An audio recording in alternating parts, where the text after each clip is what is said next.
خلیج عمان کے پانیوں میں ایک دفعہ پھر امریکہ اور ایران تنازع سامنے آ گیا۔ خلیج کے ان پانیوں پر کس کی حکمرانی ہوگی، امریکہ یا ایران؟ اس بارے میں عامر رضا سے بات کرتے ہیں۔ عامر بھائی، یہ تازہ ترین ایک ڈیولپمنٹ سامنے آئی ہے کہ خلیج عمان کے پانیوں میں ایک امریکی بحری جہاز اور ایک ایرانی ہیلی کاپٹر آمنے سامنے آئے اور ایک جھڑپ ہوتے ہوتے رہ گئی۔ یہ سارا معاملہ کیا ہے؟ اچھا، یہ جھڑپ ہوتے ہوتے رہ گئی، اس کو تو ایک طرف رکھتے ہیں۔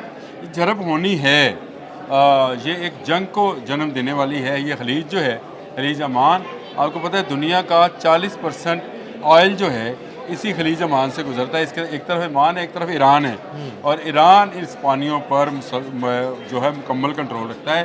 ایران کی جو بندرگاہیں ہیں وہاں سے چند سو ناٹیکل مائل کے اوپر جو ہے دنیا کا آپ سمجھے کہ آئل جو ہے گزرتا ہے، اور اگر یہ آئل بند ہوتا ہے تو پاکستان سمیت پاکستان، یورپ اور رشیا، بہت سارے ممالک جو ہیں وہ شاید تیل سے، رشیا تو نہیں ہے لیکن یورپ اور پاکستان جیسے ممالک جو ہیں وہ تیل سے محروم ہو جائیں گے، اور وہاں پر آئل کی قیمتیں جو ہیں وہ آسمانوں پر چلی جائیں گی۔ ایران نے بڑی سمجھداری کا مظاہرہ کیا۔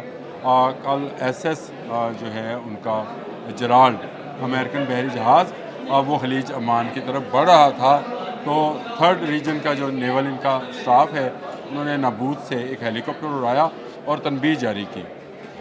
دیکھیں، امریکہ چاہتا یہ ہے کہ جس طرح وہ دنیا کی تمام اکانومی پہ قابض ہے یا اکانومی پہ قابض ہونا چاہتا ہے، ڈونلڈ ٹرمپ کی جو خالیہ وہ کہتا ہے کہ اس کو اتنا ٹیکس دینا پڑے گا، اس کو اگر امریکہ کے ساتھ، تو وہ تیل پر بھی تسلط قائم کرنا چاہتا ہے۔ تیل پر تسلط قائم کرنے کے لیے ہی ڈونلڈ ٹرمپ نے خلیجی ممالک کا دورہ کیا، سعودی عرب، قطر، بحرین، سب کے، کویت گیا، اور وہاں پر جا کر اس نے بہت ساری نمائشات کی اور بہت سارے ڈالرز کی سامان جو بیچے بھی ہیں۔ لیکن ایک ملک ایسا ہے اب بچا جو اس کی راہ میں حائل ہے، اور اللہ کا شکر ہے کہ وہ حائل ہے، نہیں تو آپ کے تمام تیل پر اسرائیلی، یہودی یا امریکن جو تھے وہ قابض ہو جاتے۔ تو یہی ایک کوشش ہے کہ خلیج عمان پر کسی نہ کسی طریقے سے کنٹرول حاصل کیا جائے۔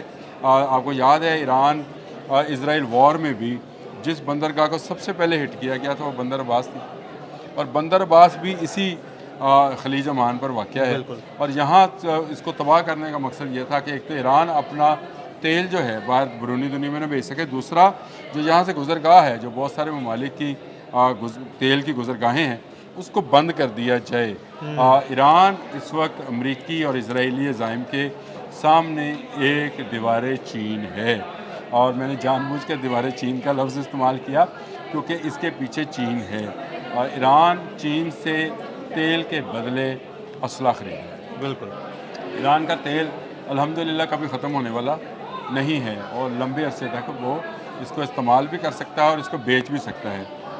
ایران آہستہ آہستہ ایک بڑی فوجی قوت بنتا چلا جا رہا ہے۔ امریکہ کو اس بات کا شدت سے احساس ہے کیونکہ ایران سے گزر کر تیل دنیا میں جانا ہے، ایران کو تو اپنا تیل نہ بیچ کر بھی بہت فائدہ ہوتا ہے، کیونکہ جہازوں کو گزرنے کی جو اجازت ہے وہ ایران سے مشروط ہے، اور ایران اس میں سے اپنے پیسے لے سکتا ہے۔ تو یہ بات جو ہے امریکہ کو ہضم نہیں ہوتی۔ یہ ایک ٹیسٹ تھا، یہ ایس ایس جرالڈ کا خلیج عمان کی طرف بڑھنا جو تھا، یہ کوئی غلطی نہیں ہے، یہ جان بوجھ کر کیا گیا ٹیسٹ کرنے کے لیے۔ یہ غلطی نہیں ہے، یہ ہو نہیں سکتا کہ آپ کا ایک جنگی بحری جہاز جو ہے وہ بھٹک کر کسی اور سمندر کی طرف نکل جائے۔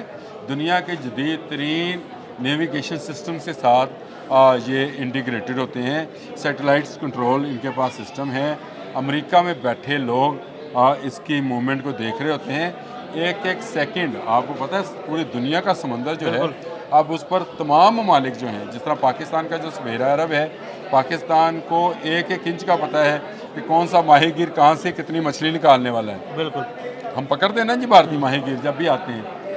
یہی حال ہے کہ دنیا کے تمام سمندروں کا ایک ایک انچ دنیا کے سیٹلائٹس پر موجود ہے، اور اس کے ذریعے دنیا کی اسکرینز پر چل رہا ہوتا ہے۔ تو ہم یہ کیسے مان لیں کہ ایس ایس جرالڈ جو ہے وہ خلیج عمان کی طرف صرف ایک غلط فہمی یا غلط راستہ بھٹکنے کی وجہ سے جا رہا تھا؟ یہ ایک ایسی موو تھی جس کا اگر جواب نہ دیا جاتا تو میں سمجھتا ہوں کہ آنے والے دنوں میں آپ ایک ایس ایس جرالڈ کو کہہ رہے ہیں ایٹمی جہازوں سے لیس